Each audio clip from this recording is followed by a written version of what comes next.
Après avoir découvert les confidences amoureuses de Franck, Hervé, Vincent le Vigneron, Delphine et Jean-François, les téléspectateurs de M6 ont pu voir la deuxième partie du bilan de l'amour et dans le pré 2021, ce lundi 29 novembre.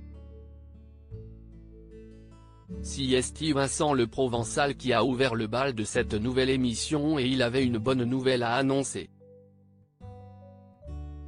CST seul que l'on avait laissé l'éducateur équestre de 40 ans. Après le départ d'Afsa, une esthéticienne de 34 ans, il s'est mis en couple avec celle qu'il avait choisie.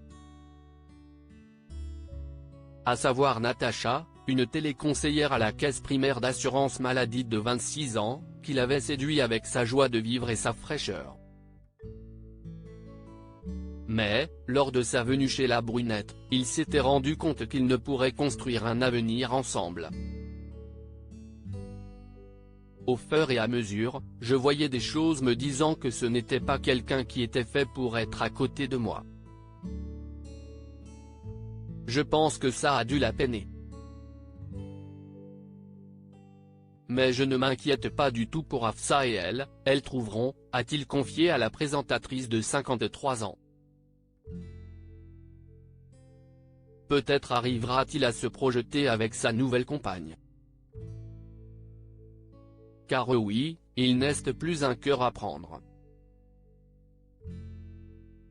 CST aux côtés d'une belle brune aux cheveux longs de 33 ans que Vincent a fait son arrivée face à Karine Le Marchand. Une jeune femme prénommée Justine et qui vient de la côte basque. De nombreux kilomètres la séparent donc du candidat, qui habite en région Provence-Alpes-Côte d'Azur. Justine n'a pas regardé l'émission, mais ses proches lui ont dit que l'éducateur équestre était fait pour lui, notamment parce qu'elle monte beaucoup à cheval.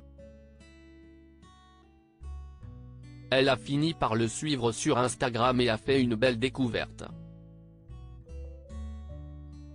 Vincent était en vacances dans sa région. Il avait posté une photo dans un endroit que Justine connaissait très bien, elle lui a donc demandé s'il était à Biarritz. Le charmant brun lui a répondu et ils ont convenu ensemble d'un rendez-vous pour boire un café. On a passé un bon moment. On a bien rigolé, mais il n'y avait pas plus que ça. Tu m'as recontacté, on a parlé, a confié la jeune femme qui travaille dans la gestion de patrimoine. Ce n'est qu'environ un mois et demi plus tard qu'ils se sont revus pour le week-end. Après, on ne s'est pas quitté, a-t-elle précisé. Justine a rencontré les enfants de Vincent. Une grosse étape pour ce dernier car pour lui, c'était plus qu'un contrat de mariage. Sa compagne s'entend bien avec eux, ainsi qu'avec son ex-femme et son conjoint. Le projet CIST à terme, je vienne dans la région, a conclu la chère et tendre de l'agriculteur. Une idylle qui semble bien partie pour durer.